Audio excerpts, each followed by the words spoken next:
लेकिन मैं तुम्हारी ले नहीं सकता क्योंकि मेरा मन ऐसा करने के लिए मान नहीं रहा। लेकिन मैं ये प्रॉमिस करता हूँ कि मैं तुम्हारे साथ घचाघच करने की पूरी कोशिश करूंगा। फिर उसी रात से बहन की घोड़ी उसे गंडगोसला गांव की भाषा सिखाने लगती है, लेकिन अभी भी वो उसकी नहीं लेता। फिर एक दिन वो उससे पूछती है कि क्या तुमने किसी के साथ घचाघच किया है, जिस पर हूँ तुम्हारी कहता है कि नहीं, और मैं ये तब तक नहीं करूंगा जब तक मेरी शादी ना हो जाए। इस पर बहन की घोड़ी उसे कहती है कि शादी के बाद तो तुम अपनी पत्नी को खुश नहीं रख पाओगे क्योंकि तुम्हें प्रैक्टिस नहीं होगी और इससे तुम्हारी वाइफ तुमसे नाखुश रहेगी और फिर वो किसी और से मरवाने लगेगी। ये सुनकर हूँ तुम्हारी को हंसी आ जाती है। अगले दिन हूँ तुम्हारी उनके गाँव वालों से घुलने मिलने लगता है और वो उनके साथ उनके लोकल गेम्स भी खेलने लगता है। इसी के साथ रात को उसकी बहन की घोड़ी के साथ क्लास होती है जहाँ पर हूँ तुम्हारी उसे इंग्लिश बोलना सिखाता है और वो उसे उनकी भाषा सिखाती है। इसी दौरान वो एक दूसरे के करीब आ जाते हैं और एक दूसरे को किस करने लगते हैं। अब किस करते वक्त उन दोनों के अंदर जोश जाग जाता है और वो दोनों वहीं पर ही घचाघच करना शुरू कर देते हैं। अब इसके बाद से हूँ तुम्हारी जब भी काम से घर लौटता वो बहन की घोड़ी को घोड़ी बनाकर पूरी रात उसके साथ पेलन कार्यक्रम करता। फिर काम तमाम होने के बाद वो उसे अपने साथ सोने के लिए कहता है, लेकिन इस पर बहन की घोड़ी उसे कहती है कि हमारे गाँव की परंपरा के अनुसार अगर कोई कुंवारी लड़की किसी लड़के के साथ 5 रातों से ज्यादा सो लेती है तो वो उसके साथ एंगेज मानी जाती है और मुझे पूरा भरोसा है कि तुम मेरे साथ एंगेजमेंट तो नहीं करोगे। उसी रात गाँव में गवर्नमेंट के कुछ लोग आते हैं जिनमें से एक होता है गंड विनाशक, जिसे गंडगोसला गाँव के लोग कुछ खास पसंद नहीं है, और एक होती है गवर्नर की बेटी चूचीबाई। वहीं टट्टूलाल हुतमारी को कहता है कि तुम्हें सिर्फ ब्रिटिश गवर्नमेंट के लिए ही काम करना होगा और गंडगोसला गाँव के लोगों को सिर्फ काम के नजरिए से देखना होगा। फिर अगले दिन चूचीबाई हुतमारी के साथ गाँव जाती है जहाँ पर वो देखती है कि हुतमारी गंडगोसला के लोगों से काफी घुल मिल गया है और वो उन्हीं की लैंग्वेज में ही बात कर रहा है। अब चूचीबाई पूरे टाइम हुतमारी के साथ ही रहती है, जिस वजह से बहन की घोड़ी को चूचीबाई बिल्कुल भी पसंद नहीं आती। फिर एक दिन उनके गाँव में कुछ बीमार लोग आते हैं और उनकी वहाँ पर पहुँचते ही मौत हो जाती है। अब इन लोगों के शरीर की जाँच करने पर इन्हें पता चलता है कि दूसरे गाँव में महामारी फैलने से इन लोगों की मौत हो रही है। फिर रात को हुतमारी बहन की घोड़ी से अपने बिहेवियर के लिए माफी मांगता है। वो कहता है कि हम दोनों के बीच में कुछ तो स्पेशल है, जिस पर बहन की घोड़ी उसे कहती है कि हम सिर्फ घचाघच करते हैं और इसके अलावा हमारे बीच में कुछ नहीं है। इसके बाद वो अपनी टांगे खोलकर वहाँ पर बैठ जाती है और कहती है कि आजा कर ले जो तुझे करना है, क्योंकि तू इसके अलावा कुछ कर भी नहीं सकता। अबे सुनकर हुतमारी को गुस्सा आ जाता है और वो वहाँ से चला जाता है। फिर अगले दिन कुछ लोग दूसरे गाँव की तरफ निकल जाते हैं और वहाँ पहुंचकर वो देखते हैं कि चारों तरफ लाशें बिछी हुई हैं। हुतमारी ये सब कुछ देखकर समझ जाता है कि ये कोई महामारी नहीं है, लेकिन तभी उन पर कोई गोली फायर करता है। अब गंडबेदक और हुतमारी उसका पीछा करते हुए एक जगह पर पहुंचते हैं जहाँ पर वो देखते हैं कि कुछ व्हाइट लोग यहाँ पर चांदी की माइनिंग कर रहे हैं। इसके साथ ही उन्हें ये भी पता चलता है कि इस गाँव के लोग चावल की खेती नहीं करते थे और वो चावल इन गोरे लोगों से लेते थे, लेकिन ये गोरे लोग उनको चावल के अंदर जहर मिला के दिया करते थे ताकि ये सभी कबीले वाले मर जाएं और ये माइनिंग वाली बात किसी को भी पता ना चले।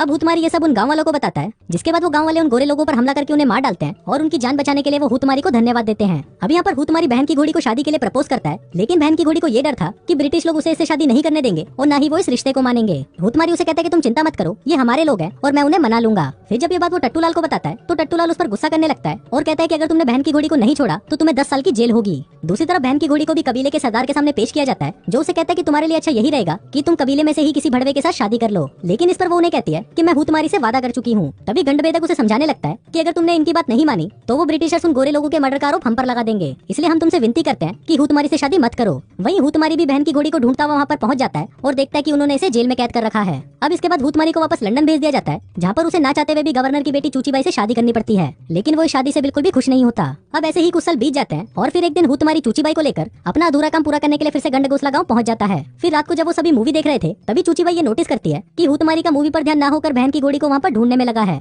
फिर रात को चूचीबाई हुतमारी से बहन की घोड़ी के बारे में बात करती है, जिस पर वो उसे बताता है कि बहन की घोड़ी मेरा पहला प्यार है और मैं उसे इतनी आसानी से भूल नहीं सकता। फिर अगले दिन जब हुतमारी गंड विनाशक के घर पर जाता है तो उसे वहाँ पर पता चलता है कि गंड विनाशक अपनी स्लीपिंग डिक्शनरी को मारता पीटता है। अभी देखकर हुतमारी उससे झगड़ने लगता है और फिर वो उस लड़की को कहता है कि अगर ये भड़वा तुम्हें फिर से हाथ लगाए तो नींद में ही तुम इसका घोड़ा काट देना। फिर एक दिन नदी के किनारे उसे वहाँ पर बहन की घोड़ी दिखाई देती है, जिसके हाथ में एक गोरा बच्चा होता है। अभी देखकर हुतमारी समझ जाता है कि ये बच्चा उसी का है। फिर रात को वो बहन की घोड़ी से मिलता है, जहाँ पर वो उसे बताती है कि अब इस बच्चे का बाप गंडबेदक है, क्योंकि इस सब के बावजूद भी उसने मुझे अपनाया है और अब से मैं तुमसे कभी नहीं मिलूंगी। लेकिन हुतमारी इतनी पाबंदियों के बाद भी बहन की घोड़ी से मिलना नहीं छोड़ता। अभी सबके बारे में गंड विनाशक को पता चल जाता है और वो जाकर गंडबेदक को सब कुछ बता देता है, क्योंकि वो हुतमारी को बिल्कुल भी पसंद नहीं करता था। उसी रात गंडबेदक हुतमारी पर हमला कर देता है, लेकिन तभी बहन की घोड़ी उसे बचा लेती है। फिर अगले दिन गंडबेदक को कैदी बना लिया जाता है, जहाँ पर टट्टूलाल हुतमारी को बताता है कि बहन की घोड़ी की माँ भी एक स्लीपिंग डिक्शनरी थी और बहन की घोड़ी मेरी बेटी है, लेकिन अभी तक वो इस बारे में नहीं जानती। फिर रात को हुतमारी चुपके से गंडबेदक को छुड़ा लेता है और तभी वहाँ पर बहन की घोड़ी भी पहुंच जाती है। फिर हुतमारी उसे कहता है कि कल हम दोनों यहाँ से भाग चलेंगे, क्योंकि ये सभी भड़वे हमें साथ में रहने नहीं देंगे। फिर अगले दिन गंड विनाशक बहन की घोड़ी को अपनी स्लीपिंग डिक्शनरी बना लेता है और वहीं दूसरी तरफ जब हुतमारी घर पहुंचता है तो चूचीबाई उसे बताती है कि वो माँ बनने वाली है।